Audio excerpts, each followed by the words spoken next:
నూతనమైన ఆలోచనలతో ప్రజల జీవితాలను మార్చడానికి పనిచేశాం.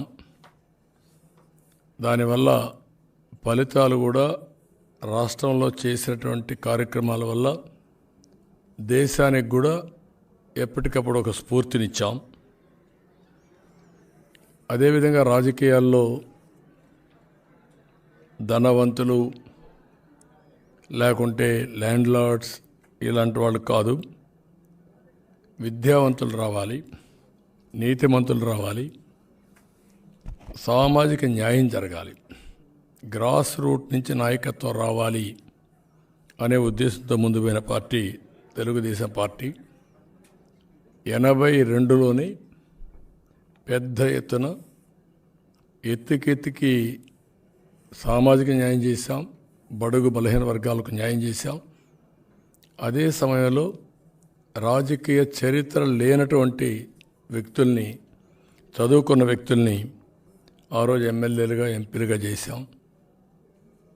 ఎప్పటికప్పుడు ఒకటే ఆలోచించాం, విలువల్ని కాపాడుకుంటూ విలువలతో కూడిన రాజకీయాలు చేయాలంటే రాజకీయ నాయకులు కూడా వాల్యూ బేస్డ్గా ఉండే వ్యక్తులు కావాలనుకున్నాం.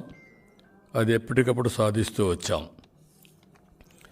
ఇప్పుడు కూడా మీరు ఒకసారి చూస్తే ఇన్నేళ్ళైనా కూడా పార్టీ, చాలా జిల్లాల్లో మా పార్టీ ఆఫీస్ లేదు. మేము ఒకటే ఆలోచించేవాళ్ళం, ప్రజలిచ్చిన రాజకీయాన్ని తిరిగి వాళ్ళకే ఉపయోగించాలి, అంతేగాని మన ఆఫీసులు కట్టుకోవడం దీని మీద శ్రద్ధ కాకుండా పబ్లిక్ని ఎంఫోర్స్ చేయడం కోసమే ముందుకు పోయాం.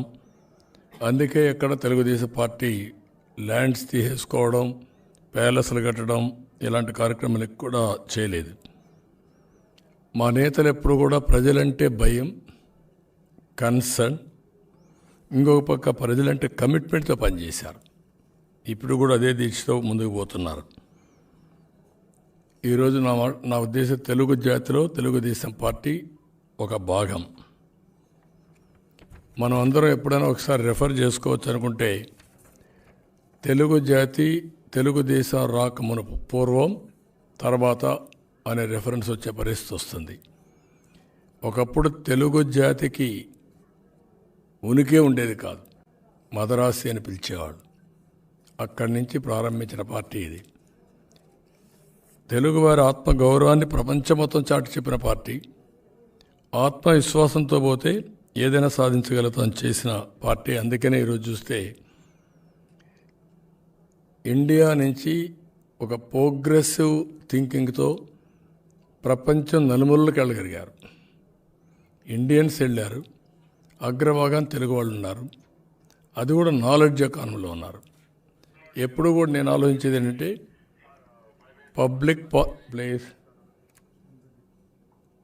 పబ్లిక్ పాలసీల ద్వారా ప్రజా జీవితాల్లో పెను మార్పులు తీసుకొచ్చే అవకాశం ఉంటుంది. దానివల్ల both public governance and private governance, corporate గవర్నెన్స్లో డామినేట్ చేసే పరిస్థితి వస్తుంది. ఎగ్జాంపుల్ మీకు ఒక ఉదాహరణకు, 25 years ముందు ఐటీకి ప్రాధాన్యత ఇచ్చాం. IT has become a reality. ఈరోజు ఐటీతో పోయిన వాళ్ళని ఇంకొక స్టెప్ ఎప్పటికప్పుడు మాట్లాడుతూ, మీరు మామూలుగా ఉద్యోగాలు చేయడం కాదు, లేదంటే జాబ్ వర్క్ చేయడం కాదు, ప్రోడక్ట్స్ కూడా ఇన్నోవేట్ చేయాలని చెప్పేవాళ్ళం. అది అయిన తర్వాత నువ్వు ఉద్యోగం చేయడం కాదు, నువ్వు ఉద్యోగం ఇచ్చే పరిస్థితి రావాలని చెప్పేవాళ్ళం. ఇప్పుడు నువ్వేదో ఐటీ చేయడం కాదు, ఆర్టిఫిషియల్ ఇంటెలిజెన్స్ వచ్చింది, క్లౌడ్ మేనేజ్మెంట్ వచ్చింది, డేటా సెంటర్స్ వచ్చాయి, డేటా సైన్స్ వచ్చింది. ఇవన్నీ ముందుకు పోవాలని ఎప్పటికప్పుడు 20 సంవత్సరాల తర్వాత జరిగేటి ముందే చెప్పి దానికి తెలుగు జాతిని సమాయత్తం చేశాం. దానివల్ల ఒక పెద్ద రెవల్యూషన్ తీసుకురాగలిగాం. అయితే ఏ రాజకీయ పార్టీ అయినా ఎన్నికలు వచ్చినా మామూలప్పుడైనా రన్ చేయాలి పార్టీని. ఒక ఆర్గనైజేషన్ ఉంటుంది. మాకు 2 సంవత్సరాలకు ఒకసారి మెంబర్షిప్ డబ్బులు ఇస్తారు. ఆ డబ్బులు ఖర్చు పెడుతున్నాం. వెల్ విషర్స్ ఇచ్చే డబ్బులు కూడా అకౌంట్ ఫర్ చేసి, అన్ని రాజకీయ పార్టీల మాదిరిగా ఇల్లీగల్ మనీ ఎక్కడా తీసుకోవడం లేదు. వైఎస్ఆర్ కాంగ్రెస్ పార్టీని మనం చూశారు. 160 కోట్ల రూపాయలు బాండ్స్ తీసుకున్నారు. ఎవరి దగ్గర? ఆన్లైన్ గ్యాంబ్లర్స్ దగ్గర డబ్బులు తీసుకొని విలువల గురించి మాట్లాడుతున్నారు. అంటే నీ ఉద్దేశం ఏంటి? ఊరికే ఇస్తాడు వాడు 160 కోట్లు. 160 కోట్లు ఇచ్చాడంటే నీకు, నువ్వు ఆన్లైన్ గ్యాంబ్లింగ్ కోసం యాక్సెప్ట్ చేశావు, సమయం కోసం వెయిట్ చేస్తున్నావు. అలాంటి దుర్మార్గమైన ఆలోచనలు చేయడం, క్యాసినోలు పెట్టడం, ఇలాంటి నీచమైన పనులు చేయడం చాలా బాధాకరం. అందుకే మేము ఎప్పుడు కూడా ప్రజలపైనే ఆధారపడుతున్నాం. తెలుగుదేశం పార్టీ వల్ల డైరెక్ట్గా అంటే కూడా తెలుగుదేశం పార్టీ పాలసీల వల్ల చాలామంది బాగుపడ్డారు. అలాంటి వాళ్ళు మళ్ళా తెలుగుదేశం పార్టీ వల్ల అనేక వినూత్నమైన పాలసీస్కి నాంది పలకాలన్నా, ప్రజల్ని ఎంపవర్ చేయాలన్నా తెలుగుదేశం పార్టీ ఆవశ్యకత ఉంది. అందుకే మీరందరూ ముందుకొచ్చి మీకు తోచిన విధంగా హెల్ప్ చేయాలి. కొంతమంది రేపు ఎలక్షన్లో రమ్మని కోరుతున్నాం. డైరెక్ట్గా రండి. మీ అనుభవం, మీకు వచ్చిన లాభం. ఆ రోజు ఒక పాలసీ తీసుకొచ్చాం, వీళ్ళందరూ దాన్ని ఉపయోగించుకొని ఈరోజు బ్రహ్మాండంగా ప్రపంచం మొత్తం రాణించే పరిస్థితికి వచ్చారు. ఫస్ట్ అవకాశం ఎక్కడి నుంచి వచ్చింది? ఇప్పుడు కొన్ని జనరేషన్స్ వచ్చారు. దీనికి నాంది పలికింది కూడా Telugu Desam party. If you can go to past, it is very clear visible thing. That is where I'm appealing. వీళ్ళందరికీ నేను అప్పీల్ చేసేది ఏంటంటే, మీ అనుభవాలు చెప్పండి. అవసరమైతే ఒక 10 రోజులు, ఒక నెల ఇక్కడ ఉండండి. మళ్ళీ రాష్ట్రాన్ని రివైవ్ చేయడం కోసం, రీబిల్డ్ చేయడం కోసం, రీకన్స్ట్రక్షన్ చేయడం కోసం ప్రజల్లో చైతన్యం తీసుకొచ్చి, మీ మంచి పని వల్ల కొంతమందిలో మీ మీద సదభిప్రాయం ఉంది, పాజిటివ్గా ఉంది. మీ బంధువులు కావచ్చు, మీ స్నేహితులు కావచ్చు, మీ వల్ల లాభం పొందిన వాళ్ళు కావచ్చు, వాళ్ళ మార్పు తీసుకురండి. అదే సమయంలో రెండోది, మీకు తోచిన విధంగా ఫైనాన్షియల్గా కూడా కాంట్రిబ్యూట్ చేయండి.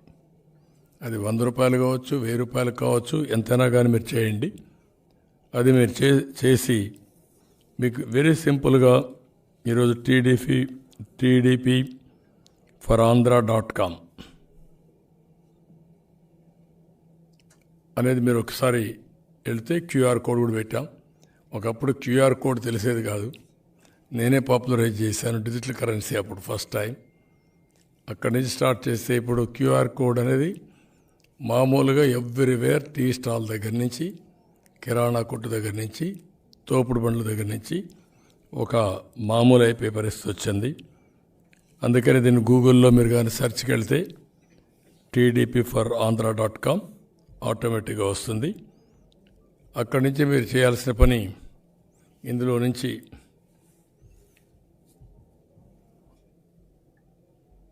క్లియర్ కట్గా డొనేట్ ఫర్ తెలుగుదేశం అనేది వస్తుంది. అందులో ఆప్షన్స్ ఇచ్చాం. నేము అవన్నీ ఇది చేసిన తర్వాత 99 రూపాయలు, 999, 9999, 19,999, ఇంకొక పక్కన 99,999, 99 లాస్ట్కి వచ్చేందుకు అదర్స్ అని పెట్టాం. దానిపైన ఎంత ఎక్కువ ఇవ్వాలన్నా మీకు తోచిన ఫిగర్ పెట్టుకోవడానికి మినిమం దీంట్లో 10 రూపీస్ కూడా తెమ్మని చెప్పాను నేను. 10 రూపాయల నుంచి మీకు తోచిన విధంగా మీరు డైరెక్ట్గా పార్టీకి కాంట్రిబ్యూట్ చేసే అవకాశం వస్తుంది. అది కాంట్రిబ్యూట్ చేసిన తర్వాత పార్టీ కూడా మీకు ఆటోమేటిక్గా రిసిప్ట్ ఇస్తాం. మా బుక్స్లో కానీ పార్టీ అకౌంట్లో కానీ మీరు డోనర్స్గా ఉంటారు. ఆ గుర్తింపు కానీ ఆ కృతజ్ఞతాభావంతో మీరు ఎప్పుడు వచ్చినా మీకు గౌరవం ఇవ్వడం కానీ, తర్వాత పార్టీకి కూడా మీరు చేసిన పనికి ఏ విధంగా ఉపయోగపడాలనో ప్రజలకు ఉపయోగపడడం కానీ ఈ రెండు చేస్తాం. ఇది సింపుల్గా కొట్టేసి ఇప్పుడు నేను ఒక 99,999 రూపాయలు ఛార్జ్ ఇస్తున్నాను. అది ఒక్క నిమిషంలో మీరు చూస్తే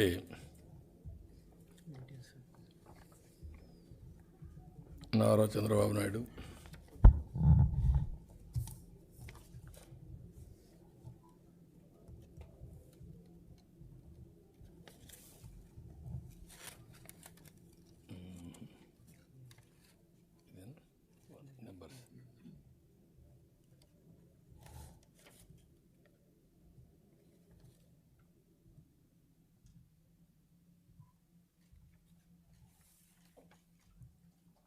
PAN ABPN 9761E ఉందా?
దీనికి వచ్చిందా?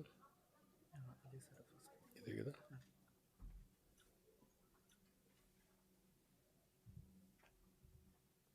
T064.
ఓకే, అది మనకు సర్టిఫికేట్ మెయిల్ వస్తుందని చెప్పి ఇప్పుడు మెయిన్గా ఏంటంటే ఒక నిమిషంలో ప్రాసెస్ అంతా కంప్లీట్ చేయగలిగాం.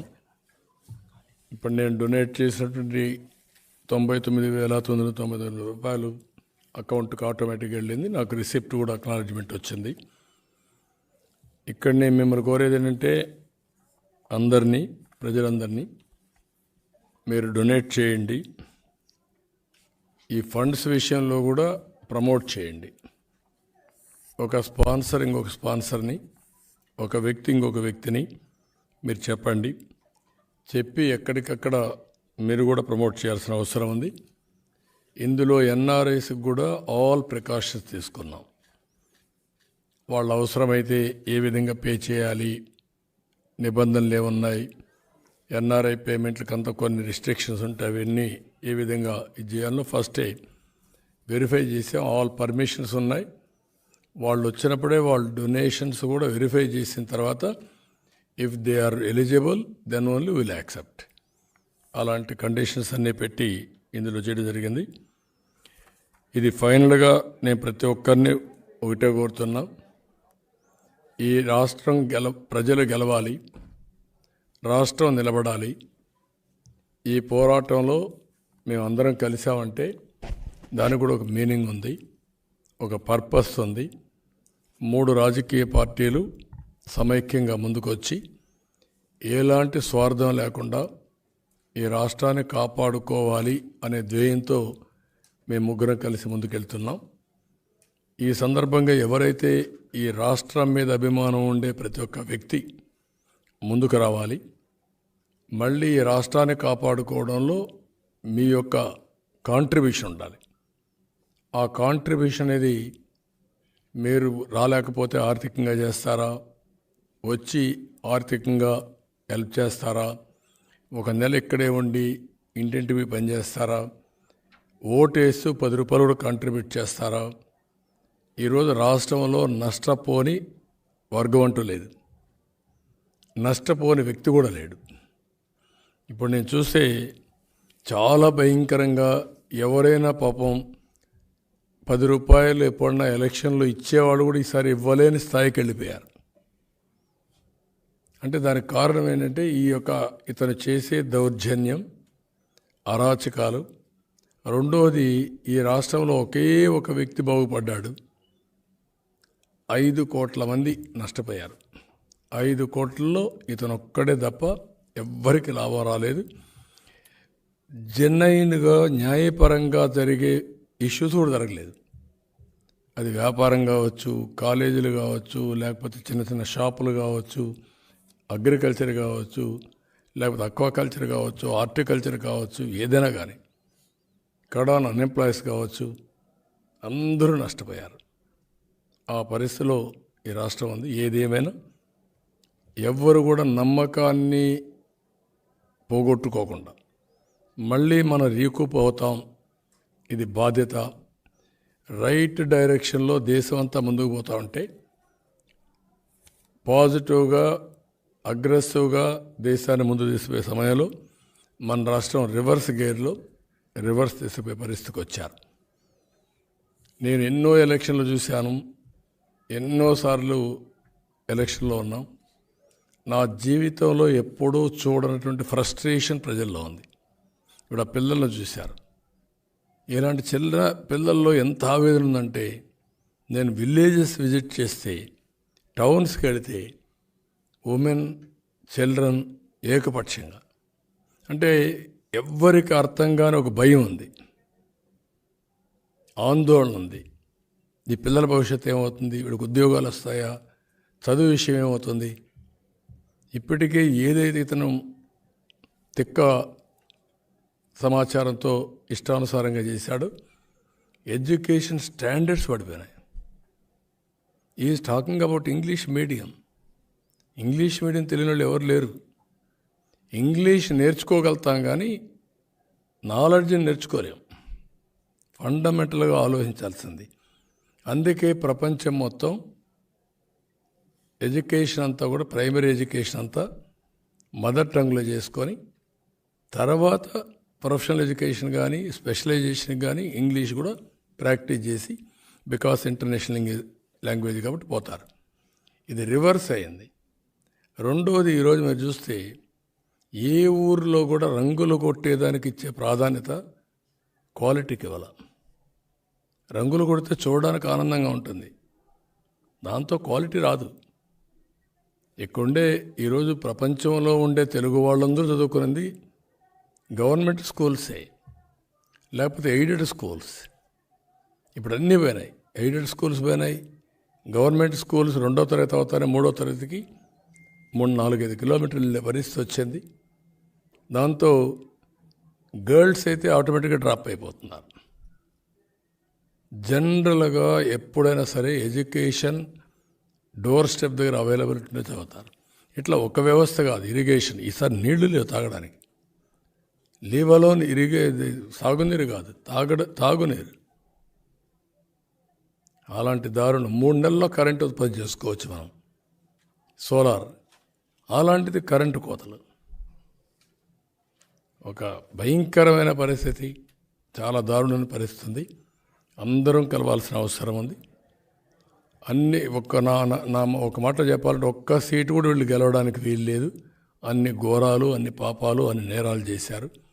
కాబట్టి ప్రజలంతా ముందుకొచ్చి ఇది కూడా కాంట్రిబ్యూట్ చేయాల్సిందిగా, పార్టీ ఫండ్స్ కూడా మీరు తోచిన విధంగా చేయాల్సిందిగా మరొక్కసారి అందరికీ అపీల్ చేస్తాను. Anybody want to?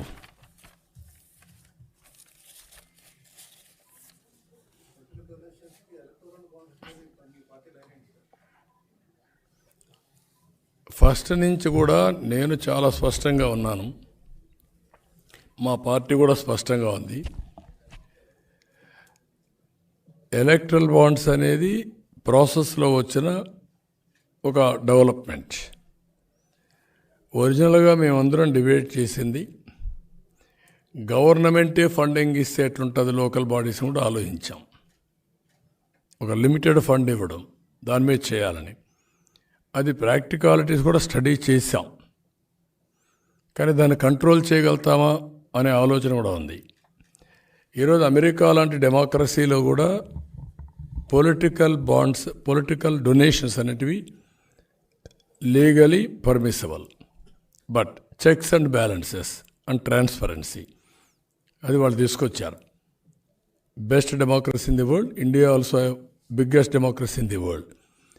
అందుకే నేను డిజిటల్ కరెన్సీ ఇచ్చినప్పుడు నేను చాలా స్పష్టంగా నరేంద్ర మోడీ గారిని కలిసింది, ఆయన చెప్పింది అప్పట్లో 1000 రూపాయలు 500 రద్దు చేశారు. 2000 రూపాయలు తెచ్చినప్పుడు మళ్ళీ 500 వస్తుందంటే నేను ఆయనకు ఒకటే చెప్పాను, 2000, 500, 200 కూడా రద్దు చేయండి.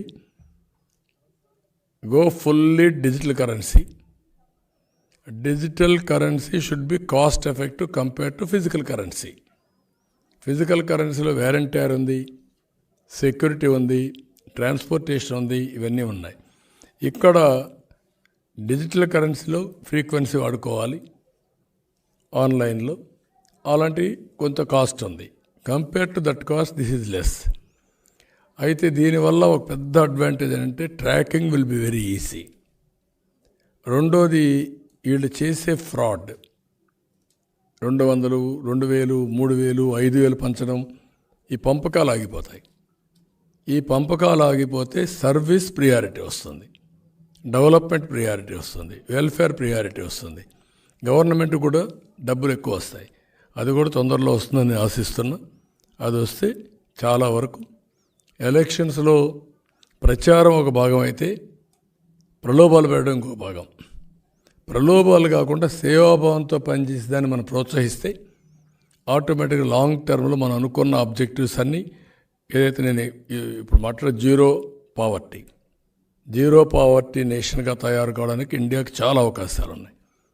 It will be done. So డబ్బులు సంపాదించడమే కాదు, వెల్త్ క్రియేట్ చేయడం కాదు, ఆ వెల్త్ మీనింగ్ఫుల్గా ప్రజలకు అందుబాటులో కూడా పెట్టాలి.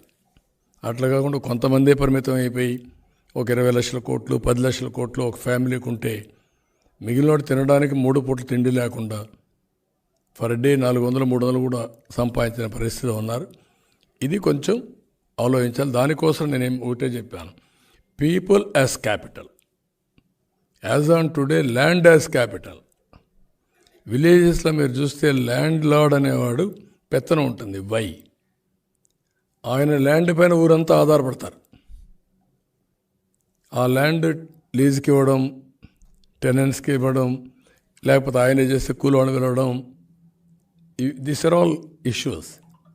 అలాంటి సోషల్ ప్రాబ్లమ్స్ అన్నీ సాల్వ్ కావాలంటే పీపుల్ యాజ్ క్యాపిటల్గా పెట్టుకొని short term, medium term, long term వాళ్ళ ప్రొడక్టివిటీ పెంచాలి, స్కిల్ డెవలప్మెంట్ చేయాలి, వాళ్ళకి ఆపర్చునిటీస్ క్రియేట్ చేయాలి, ఆ ఫ్యామిలీ హెచ్ఆర్ డెవలప్ చేయాలి, హ్యూమన్ రిసోర్స్ డెవలప్మెంట్ చేయాలి. యంగ్స్టర్స్ బాగా చదువుకోవడం కానీ, పెద్దవాళ్ళకు టెక్నాలజీస్ అవన్నీ పెనిట్రేషన్, డ్రోన్స్ వచ్చేసాయి, drones common man is operating, agriculture revolution చేయొచ్చు. ఇలాంటి మార్పులన్నీ కూడా అడాప్ట్ చేసుకుంటూ మనుషుల్ని అనుసంధానం చేయగలిగితే వండర్స్ జరుగుతాయి. అది చేయాలి. That is only the way. కొంతమందికి ఇప్పుడు నేను చెప్పాడు నమ్మశక్యం కాదు. నేను P3 అన్నాను, public private partnership. That is where national highways. అది ఎక్కడ ఇప్పుడు టెలికమ్యూనికేషన్ సెక్టర్, పవర్ అన్నిట్లో వచ్చింది. ఇప్పుడు నేను మాట్లాడేది P4 అంటున్నా. దీనివల్ల వెల్త్ క్రియేట్ అయింది. ఇప్పుడు నేను మాట్లాడేది P4, public private peoples partnership. Government ఉండాలి, ప్రైవేట్ వాళ్ళు కూడా ఇన్వాల్వ్ కావాలి, ప్రజల్ని భాగస్వాములు చేయాలి, పార్ట్నర్షిప్ పెట్టుకోవాలి. ఏ విధంగా వాళ్ళని పేదరికం నుంచి పైకి తేగలుగుతాం. ఇప్పుడు ఆర్టిఫిషియల్ ఇంటెలిజెన్స్ వచ్చింది. వాళ్ళకుండే వనరులన్నీ పెట్టేస్తే it will give very clear vision document.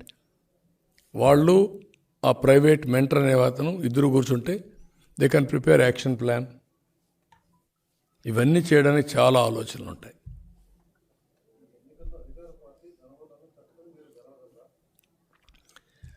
డబ్బులు, దౌర్జన్యం ఒక స్థాయి. ప్రజలు ఓటేయాలనుకున్న తర్వాత డబ్బుల బంధం నుంచి బయట వస్తారు, వీళ్ళ రౌడీజం నుంచి బయట వస్తారు. ప్రజలు ఒకటి అయిన తర్వాత వీళ్ళు పారిపోతారు. గుర్తుపెట్టుకోండి. వీళ్ళ బుకాయింపులు, వీళ్ళ బెదిరింపులు, భయభ్రాంతులు చేయడం ఒక స్టేజ్ వరకే. ఒక స్టేజ్ దాటిన తర్వాత ఈరోజు మీరు ఎన్నికలు వచ్చిన తర్వాత మీరు చూస్తున్నారు, సెక్షన్ బై సెక్షన్ ముందుకు వస్తున్నారు. నేను ఇంకోటి కూడా అప్పీల్ చేస్తున్నా. చాలామంది ముందుకు వస్తున్నారు, ఇప్పటికే వచ్చారు. ప్రతి ఒక్కరూ రావాల్సిన అవసరం ఉంది. ప్రతి ఒక్క ఇంటి పైన కూడా ఈ కూటమి జెండాలు కట్టాల్సిన అవసరం ఉంది. మేము పిలిస్తే మీరు రావడం కాదు, వాలంటరీగా స్వచ్ఛందంగా మీరే వచ్చి మమ్మల్ని నడిపించాల్సిన బాధ్యత మీ మీద ఉంది. మీ భద్రత కోసం, మీ భవిష్యత్తు కోసం, మీ పిల్లల భవిష్యత్తు కోసం, ఈ రాష్ట్ర భవిష్యత్తు కోసం మేము చేసే పోరాటం. మాకు అండగా నిలబడడం మీ బాధ్యత, మాకు సహకరించడం మీ బాధ్యత. మేధావులకు కూడా చెప్తున్నా, సూడో మేధావులకు చెప్తున్నా. కొంతమంది పేటీఎం బ్యాచ్ ఉంటుంది, దాన్ని ఎవడేం మార్చలేడు. కానీ మనస్సు ఉండే ప్రతి ఒక్క మేధావి ఆలోచించుకొని ఏది వాస్తవం ఏది అవాస్తవం అనే నిర్ణయం మీరు చేసుకోవాలి. ఈరోజు నా దగ్గరికి మాల సంఘాలు వచ్చారు.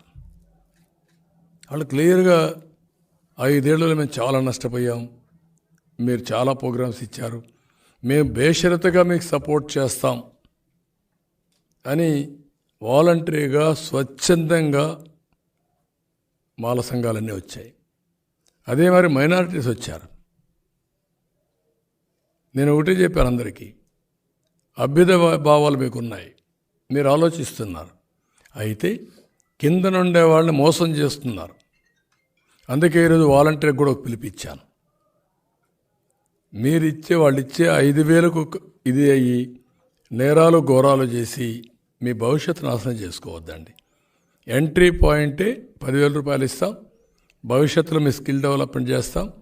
మిమ్మల్ని ఇక్కడి నుంచి వర్చువల్ ఆర్ ఫిజికల్ వర్కింగ్కి మీ కెరీర్ బిల్డింగ్ చేసే బాధ్యత మాది.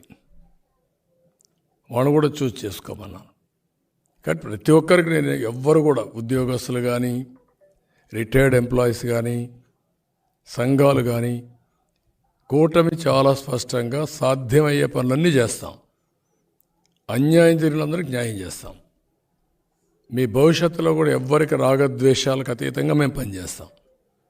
కాబట్టి మీరు కూడా ముందుకు రమ్మని అందరికీ అపీల్ చేస్తున్నాం. అవును, అంటే ప్రతి ఒక్కరికి బాధ్యత తీసుకునేట్టుగా మేము కూడా దేనికోసం చేస్తున్నాము చెప్పడం కోసం ఇద్దరం కలిసి వెస్ట్ గోదావరిలో ఒక తణుకు నుంచి నిడదవోలు వరకు, ఈస్ట్ గోదావరిలో గన్నవరం నుంచి గన్నవరం నుంచి అమలాపురం వరకు ఈ 2 మీటింగ్లు పెట్టాం. మళ్ళా అవసరమైతే ఇంకా కొన్ని కంబైన్డ్ మీటింగ్స్ అడ్రస్ చేస్తాం. అదే మరి ఈ మీటింగ్లకి మళ్ళీ బీజేపీ కూడా నేషనల్ లెవెల్ లీడర్స్ వస్తే వాళ్ళతో కూడా సమన్వయం చేసుకుంటాం. ఇక్కడ లీడర్స్ కూడా సమన్వయం చేసుకుంటాం.